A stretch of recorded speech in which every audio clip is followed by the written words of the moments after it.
कविता अपने माता पिता की बहुत लाडली थी। 3 बड़े भाइयों की बहन थी। कोई भी चीज़ मांगने पर उसी वक्त सामने हाजिर हो जाती। पूरे घर में रौब था। उसका पूरे परिवार और नौकरों पर राजकुमारी की तरह हुक्म चलाती थी कविता। स्कूल में भी पूरा रौब था। उसका बड़े घर की लाडली जो थी वह ऐसे ही उसने कॉलेज में दाखिला लिया। उसके ठाट बाट बड़ी गाड़ी में आना जाना, हर दिन नया फैशन देखकर हर कोई उससे दोस्ती करना चाहता था। थोड़े ही दिनों में उसके बहुत से दोस्त बन गए। पूरे कॉलेज में उसकी अपनी ही एक पहचान थी। इन दिनों उसके घर एक रिश्ता आया। खानदानी लोग थे और पापा की पुरानी जान पहचान थी। के साथ कविता के साथ कोई जबरदस्ती नहीं थी, पर कविता ने फिर भी हाँ कर दी क्योंकि वह अपने परिवार से बहुत प्यार करती थी।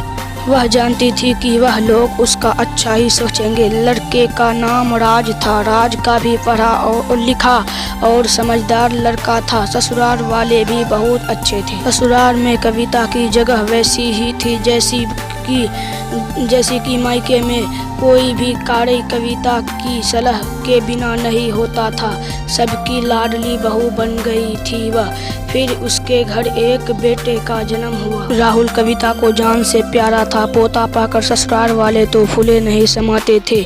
कविता कभी कभी सोचती कि उसकी किस्मत कितनी अच्छी है। उसका हर अपना उसे कितना प्यार करता है। चाहे जीवन में कैसा भी समय आए, मेरे अपने हमेशा मेरे साथ है। मैं कभी अकेले नहीं हो सकती। कितनी खुशकिस्मत हूँ मैं, पर शायद कविता की खुशियों को उसकी अपनी ही नज़र लग गई थी। एक दिन वह मायके जाने की जिद कर बैठी। राज को बहुत काम था, लेकिन वह फिर भी उसे ले गया। रास्ते में उनकी गाड़ी अन्य गाड़ी से टकरा गई। कविता, राज और राहुल बहुत बुरी तरह से जख्मी हो गए।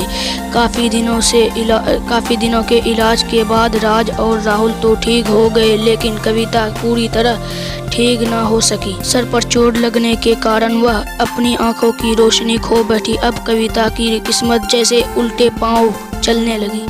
एक काम वाली लता को उसकी जिम्मेदारी सौंपी गई, जो उसके खाने पहनने जैसी ज़रूरतों को ध्यान रखती। कविता ज़्यादातर चुप ही रहती। कभी कभी काम वाली लता से थोड़ा बतिया लेती। उसके ज़रिए राहुल का पता चल जाता। सबकी लाडली बेटी और बहू सबके लिए लाडली से बोझ बन चुकी थी। यह कहानी पसंद आया हो तो वीडियो को लाइक कर दो, चैनल को सब्सक्राइब कर लो प्लीज़।